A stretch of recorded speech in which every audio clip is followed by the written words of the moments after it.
हरे कृष्णा, जय श्री हरि, ओम नमः शिवाय। प्रिय भक्तजनों, आज बृहस्पतिवार के दिन आप बृहस्पति देव की बड़ी ही दुर्लभ कथा सुनेंगे। इस कथा को सुनने से भक्त की सभी मनोकामनाएं भगवान बृहस्पति देव की कृपा से पूर्ण हो जाती है। तो आइए बड़े ही श्रद्धा और प्रसन्न चित्त मन से इस कथा को सुनते हैं। भारतवर्ष में एक प्रतापी और दानी राजा राज्य करता था। वह नित्य गरीबों व ब्राह्मणों की सहायता करता था। यह बात उसकी रानी को अच्छी नहीं लगती थी। वह न गरीबों को दान देती और न ही भगवान का पूजन करती थी और राजा को भी दान देने से मना किया करती थी। एक दिन राजा शिकार खेलने वन को गए हुए थे तो रानी महल में अकेली थी। उसी समय बृहस्पति देव साधु के वेश में राजा के महल में भिक्षा के लिए गए। भिक्षा मांगी तो रानी ने भिक्षा देने से इनकार किया और कहा, हे साधु महाराज, मैं तो दान पुण्य से तंग आ गई हूँ। मेरा पति सारा धन लुटाते रहता है। मेरी इच्छा है कि हमारा सारा धन नष्ट हो जाए, फिर न रहेगा बांस न बजेगी बांसुरी। साधु ने कहा, देवी, तुम तो बड़े विचित्र हो। धन संपत्ति तो सभी चाहते हैं, पुत्र और लक्ष्मी तो पापी के घर में भी होने चाहिए। यदि तुम्हारे पास अधिक धन है तो भूखों को भोजन करवाओ, प्यासों के लिए कुआं लगवाओ, मुसाफिरों के लिए धर्मशालाएं खोलवाओ और जो निर्धन अपनी कुंवारी कन्याओं का विवाह नहीं कर सकते हैं उनका विवाह करा दो। ऐसे और कई काम है जिनको करने से तुम्हारा यश लोक परलोक में फैलेगा। परंतु रानी पर उपदेश का कोई भी प्रभाव न पड़ा। वह बोली, महाराज, आप मुझे कुछ न समझाइए। मैं ऐसा धन नहीं चाहती जो जगह जगह बांटती फिरूं। साधु ने उत्तर दिया, यदि तुम्हारी ऐसी इच्छा है तो तथास्तु। तुम ऐसा करना कि बृहस्पतिवार के दिन घर लिपकर पीली मिट्टी से अपना सिर धोकर स्नान करना और भट्टी चढ़ाकर कपड़े धोना। ऐसा करने से तुम्हारा सारा धन नष्ट हो जाएगा। इतना कहकर वह साधु महाराज वहाँ से चल दिए। साधु के अनुसार कही बातों को पूरा करते हुए रानी को केवल 3 बृहस्पतिवार ही बीते थे कि समस्त धन संपत्ति नष्ट हो गई। भोजन के लिए राजा का परिवार तरसने लगा। तब एक दिन राजा ने रानी से बोला कि हे रानी, तुम यहीं रहो, मैं दूसरे देश को जाता हूँ, क्योंकि यहाँ पर सभी लोग मुझे जानते हैं, इसलिए मैं कोई छोटा कार्य नहीं कर सकता। ऐसा कहकर राजा परदेश चला गया। वहाँ वह जंगल से लकड़ी काट कर लाता और शहर में बेचता। इस तरह वह अपना जीवन व्यतीत करने लगा। इधर राजा के प्रदेश जाते ही रानी और दासी दुखी रहने लगे। एक बार जब रानी और दासी को बिना भोजन के 7 दिन तक रहना पड़ा तो रानी ने अपनी दासी से कहा, हे दासी, पास के ही नगर में मेरी बहन रहती है। वह बड़ी धनवान है। तू उसके पास जा और कुछ ले आ ताकि थोड़ी बहुत गुजर बसर हो जाए। दासी रानी के बहन के पास गई। उस दिन गुरुवार था और रानी की बहन उस समय बृहस्पतिवार व्रत की कथा सुन रही थी। दासी ने रानी की बहन को अपनी रानी का संदेश दिया, लेकिन रानी की बड़ी बहन ने कोई उत्तर नहीं दिया। जब दासी को रानी की बहन से कोई उत्तर नहीं मिला तो वह बहुत दुखी हुई और उसे क्रोध भी आया। दासी ने वापस आकर रानी को सारी बात बता दी। यह सब सुनकर रानी ने अपने भाग्य को कोसा। उधर रानी की बहन ने सोचा कि मेरी बहन की दासी आई थी, परंतु मैं उसे नहीं बोली, इससे वो बहुत दुखी हुई होगी। कथा सुनकर और पूजा समाप्त करके वह अपनी बहन के घर आई। कहने लगी, हे बहन, मैं बृहस्पतिवार का व्रत कर रही थी। तुम्हारी दासी मेरे घर आई थी, परंतु जब तक कथा होती है तब तक न उठते हैं और न ही बोलते हैं, इसलिए मैं कुछ नहीं बोली। कहो दासी क्यों आई थी? रानी बोली, बहन, तुमसे क्या छुपाऊं, हमारे घर में खाने तक का अनाज नहीं है। ऐसा कहते कहते रानी की आंखों में आंसू भर आए। उसने दासी समेत पिछले 7 दिनों तक की भूखे रहने की बात अपनी बहन को विस्तार पूर्वक सुना दी। रानी की बहन बोली, देखो बहन, भगवान बृहस्पति देव सभी की मनोकामनाओं को पूर्ण करते हैं। देखो, शायद तुम्हारे घर में अनाज रखा हो। पहले तो रानी को विश्वास नहीं हुआ, पर बहन के आग्रह करने पर उसने अपनी दासी को अंदर भेजा तो उसे सचमुच अनाज से भरा एक घड़ा मिला। ये देखकर दासी को बड़ी हैरानी हुई। दासी रानी से कहने लगी, हे रानी, जब हमको भोजन नहीं मिलता तो हम व्रत ही तो करते हैं, इसलिए क्यों न इनसे व्रत और कथा की विधि पूछ ली जाए ताकि हम भी व्रत कर सके। तब रानी ने अपनी बहन से बृहस्पतिवार व्रत के बारे में पूछा। उसकी बहन ने बताया, बृहस्पतिवार के व्रत में चने की दाल और मुनक्का से भगवान विष्णु का केले की जड़ में पूजन करे तथा दीपक जलाए, व्रत कथा सुने और पीला भोजन ही करे। इससे बृहस्पति देव प्रसन्न होते हैं। व्रत और पूजन विधि बताकर रानी की बहन अपने घर को लौट गई। 7 दिन के बाद जब गुरुवार आया तो रानी और दासी ने व्रत रखा। घोड़शाला में जाकर चना और गुड़ लेकर आई, फिर उससे केले की जड़ तथा विष्णु भगवान का पूजन किया। अब पीला भोजन कहाँ से आए, इस बात को लेकर दोनों बहुत दुखी थी। चूँकि उन्होंने व्रत रखा था, इसलिए बृहस्पति देव उनसे प्रसन्न थे। इसलिए वे एक साधारण व्यक्ति का रूप धारण कर 2 थाली में सुंदर पीला भोजन दासी को दे गए। भोजन पाकर दासी प्रसन्न हुई और फिर रानी के साथ मिलकर भोजन को ग्रहण किया। उसके बाद वे सभी गुरुवार की व्रत और पूजन करने लगे। बृहस्पति देव भगवान की कृपा से उनके पास फिर से धन संपत्ति आ गई, परंतु रानी फिर से पहले की तरह आलस्य करने लगी। तब दासी बोली, देखो रानी, तुम पहले भी इस प्रकार आलस्य करती थी। तुम्हें धन रखने में कष्ट होता था, जिस कारण सभी धन नष्ट हो गया, और अब जब भगवान बृहस्पति देव की कृपा से धन मिला है तो तुम्हें फिर से आलस्य होता है। रानी को समझाते हुए दासी कहती है कि बड़े मुसीबतों के बाद हमने ये धन पाया है, इसलिए हमें दान पुण्य करना चाहिए, भूखे मनुष्यों को भोजन कराना चाहिए और धन को शुभ कार्यों में खर्च करना चाहिए। इससे तुम्हारे कुल का यश बढ़ेगा, स्वर्ग की प्राप्ति होगी और पितृ प्रसन्न होंगे। दासी की बात मानकर रानी अपना धन शुभ कार्यों में खर्च करने लगी, जिससे पूरे नगर में उसका यश बढ़ने लगा। उधर एक दिन राजा दुखी होकर जंगल में एक पेड़ के नीचे आसन जमाकर बैठ गया। वह अपनी दशा को याद करके व्याकुल होने लगा। बृहस्पतिवार का दिन था। एकाएक उसने देखा कि निर्जन वन में एक साधु प्रकट हुए। वह साधु वेश में स्वयं ही बृहस्पति देवता थे। लकड़हारे के सामने आकर बोले, हे लकड़हारे, इस सुनसान जंगल में तू इतना चिंता मग्न क्यों बैठा है? लकड़हारे ने दोनों हाथ जोड़कर प्रणाम किया और उत्तर दिया, महात्मा जी, आप सब कुछ जानते हैं, मैं क्या करूं? कहकर रोने लगा और साधु को अपनी आत्मकथा सुनाई। महात्मा जी ने कहा, तुम्हारी स्त्री ने बृहस्पतिवार के दिन बृहस्पति भगवान का निरादर किया है, जिसके कारण रुष्ट होकर उन्होंने तुम्हारी ये दशा कर दी।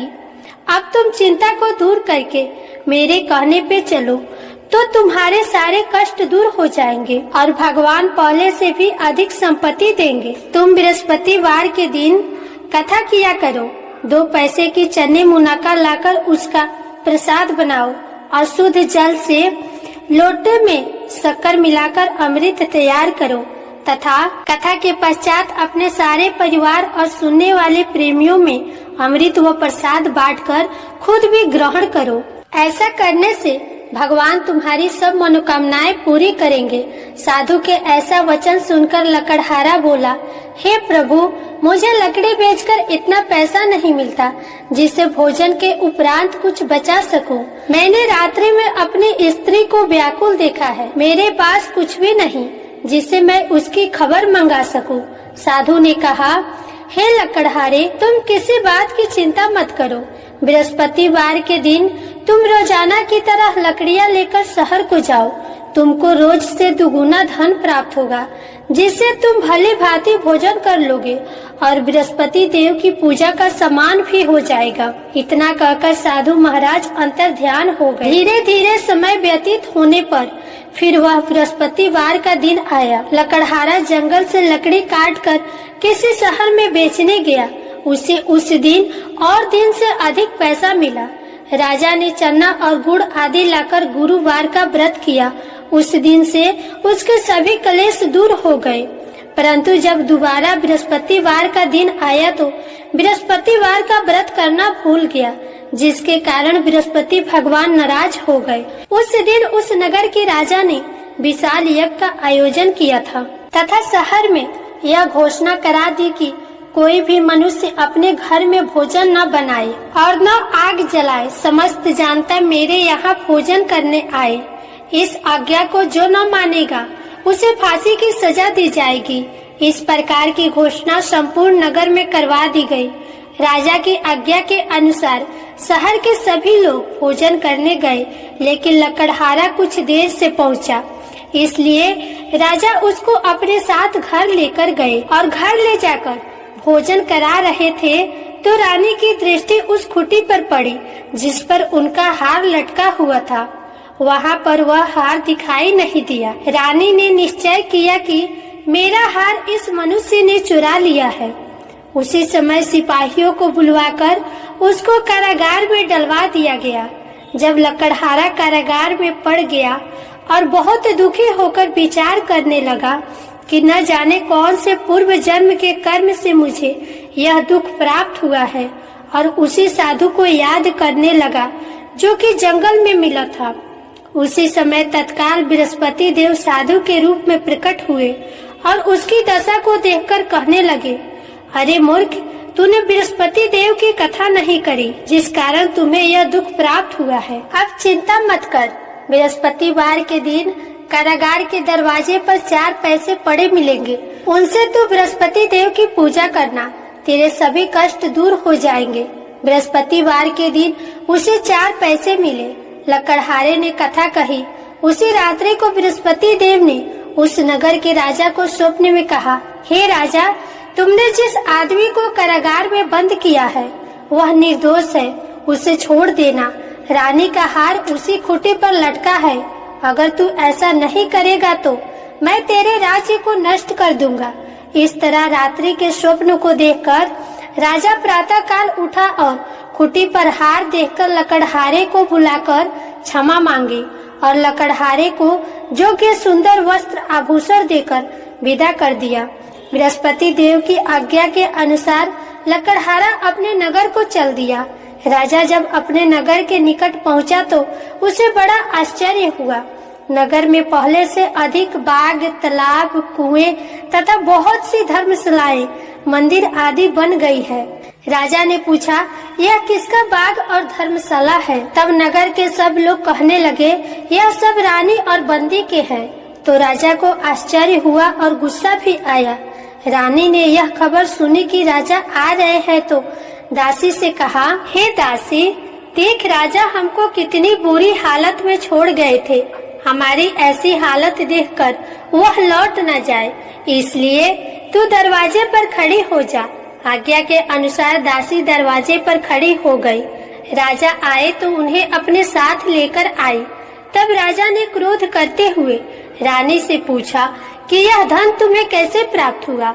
तब रानी ने कहा, हमें यह धन बृहस्पति देव की इस व्रत के प्रभाव से प्राप्त हुआ है।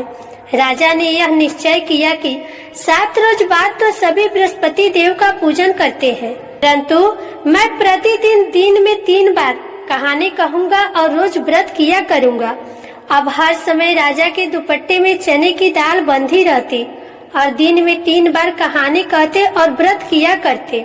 एक रोज राजा ने विचार किया कि चलो अपनी बहन के यहाँ हो आवे। इस तरह निश्चय करके राजा घोड़े पर सवार होकर बहन के यहाँ को चलने लगा। मार्ग में उसने देखा कि कुछ आदमी मुर्दे को लिए जा रहे हैं। उन्हें रोककर राजा कहने लगा, अरे भाइयों, मेरे बृहस्पति देव की कथा सुन लो। वे बोले, लो, हमारा तो आदमी मर गया है, इसको अपनी कथा की पड़ी है।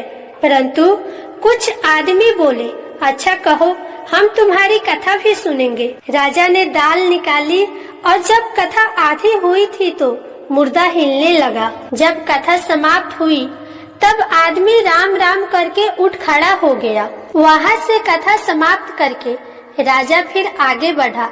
आगे मार्ग में उसे एक किसान खेत में हल चलाता मिला तो राजा ने उसे देखकर बोला, अरे भैया, तुम मेरे बृहस्पतिवार की कथा सुन लो। किसान बोला, जब तक मैं तेरी कथा सुनूंगा तब तक 4 हरैया जोत लूंगा। जा, अपनी कथा किसी और को सुनाना। तब राजा आगे चलने लगा। राजा के हटते ही बैल पछाड़ खाके गिर गए और किसान के पेट में बड़े जोर का दर्द होने लगा। उस समय उसकी माँ रोटी लेकर आई और उसने जब यह देखा तो बेटे से सब हाल पूछा और बेटे ने सभी हाल कह दिया। तो बुढ़िया माई दौड़ी दौड़ी राजा के पास गई और बोली कि मैं तेरी कथा सुनूंगी, तू अपनी कथा मेरे खेत पर चलकर कहना। राजा ने बुढ़िया के खेत पर जाकर कथा कही, जिससे कि वह बैल उठकर खड़े हुए और किसान की पेट का दर्द भी खत्म हो गया। राजा अपनी बहन के घर पहुंचा। बहन ने भाई की खूब मेहमानी की। दूसरे रोज प्रातः काल राजा जागा तो वह देखने लगा कि सब लोग भोजन कर रहे हैं। राजा ने अपनी बहन से कहा, ऐसा कोई मनुष्य है जिसने भोजन नहीं किया हो? मेरी बृहस्पतिवार की कथा सुन ले।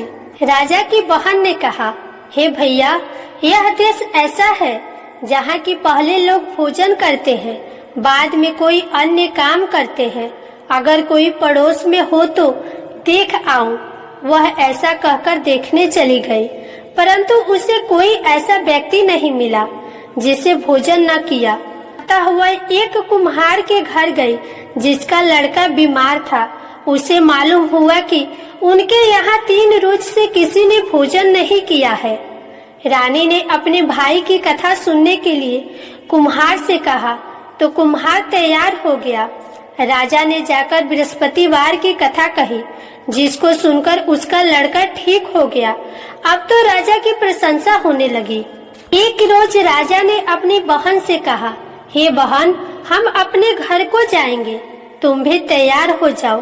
राजा की बहन ने अपनी सास से कहा तो सास ने कहा, हाँ चली जा, परंतु अपने लड़कों को मत ले जाना, क्योंकि तेरे भाई के कोई औलाद नहीं।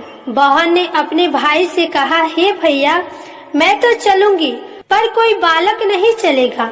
तो राजा बोला, जब कोई बालक नहीं चलेगा तो तुम ही अकेली जाकर क्या करोगी? राजा बड़े दुखी मन से अपने नगर को लौट आया। राजा ने अपनी रानी से कहा, हम निर्वंशी हैं, हमारा मुंह देखने का धर्म नहीं है और कुछ भोजन आदि नहीं किया है। रानी बोली, हे प्रभु, बृहस्पति देव ने हमें सब कुछ दिया है, वह हमें औलाद अवश्य देंगे। उसी रात को बृहस्पति देव ने राजा से स्वप्न में कहा, हे राजा, उठो, सभी सोच त्याग दो, तेरी रानी गर्भ से है। राजा को यह बात सुनकर बड़ी खुशी हुई। 9वें महीने में उसके गर्भ से एक सुंदर पुत्र का जन्म हुआ। तब राजा बोला, हे रानी, स्त्री बिना भोजन के रह सकती है, पर बिना कहे नहीं रह सकती। जब मेरी बहन आएगी तो तुम उससे कुछ मत कहना। रानी ने बात सुनकर हाँ कर दिया। जब राजा की बहन ने यह शुभ समाचार सुना तो वह खुश हुई और बधाई लेकर अपने भाई के यहाँ आई। तो रानी ने कहा, घोड़ा चढ़कर तो नहीं आई है, गधा चढ़कर भी नहीं आई है। राजा की बहन बोली, भाभी, मैं इस प्रकार न कहती तो तुम्हें औलाद कैसे मिलता? प्रेम से बोलिए बृहस्पति देव भगवान की जय। बृहस्पति देव ऐसे ही हैं, जैसे जिसकी मनोकामनाएं हैं सभी को पूर्ण करते हैं। जो सत्य भावना पूर्वक बृहस्पतिवार का व्रत करता है, कथा पढ़ता है एवं सुनता है, दूसरों को सुनाता है, बृहस्पति देव उनकी सभी मनोकामनाएं पूर्ण करते हैं। बृहस्पति देव उनकी सदैव रक्षा करते हैं। जो संसार में सत्य भावना और सच्चे हृदय से बृहस्पति देव का पूजन करते हैं, उनकी सभी मनोकामनाएं उसी प्रकार पूर्ण होती है। जैसे राजा और रानी ने बृहस्पति देव की कथा का गुणगान किया, उनकी सभी इच्छाएं बृहस्पति देव ने पूर्ण की। मनुष्य को हृदय से उनका मनन करते हुए जयकारा करना चाहिए। तो प्रेम से बोलिए बृहस्पति देव भगवान की जय, विष्णु भगवान की जय, समस्त देवी देवता की जय।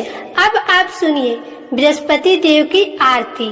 ओम जय बृहस्पति देवा, जय बृहस्पति देवा, छिन छिन भोग लगाऊं कदली फल मेवा। ओम जय बृहस्पति देवा, जय बृहस्पति देवा, तुम पूर्ण परमात्मा, तुम अंतर्यामी, जगत पिता जगदीश्वर, तुम सबके स्वामी। ओम जय बृहस्पति देवा, जय बृहस्पति देवा, चरणामृत निज निर्मल सब पातक हरता, सकल मनोरथ दायक कृपा करो भरता। ओम जय बृहस्पति देवा, जय बृहस्पति देवा, तन मन धन अर्पण कर जो जन शरण पड़े, प्रभु प्रकट तब होकर आकर द्वार खड़े। जय बृहस्पति देवा, ओम जय बृहस्पति देवा, दीन दयाल दयानिधि भक्तन हितकारी, पाप दोष सब हरता भव बंधन हारी। ओम जय बृहस्पति देवा, जय बृहस्पति देवा, सकल मनोरथ दायक सब संशय तारो, विषय विकार मिटाओ संतन सुखकारी। ओम जय बृहस्पति देवा, जय बृहस्पति देवा, जो कोई आरती तेरी प्रेम सहित गावे, ज्येष्ठ आनंद बंद सो निश्चय पावे। ओम जय बृहस्पति देवा, जय बृहस्पति देवा, जय बृहस्पति देवा। प्रेम से बोलिए श्री बृहस्पति भगवान की जय, विष्णु भगवान की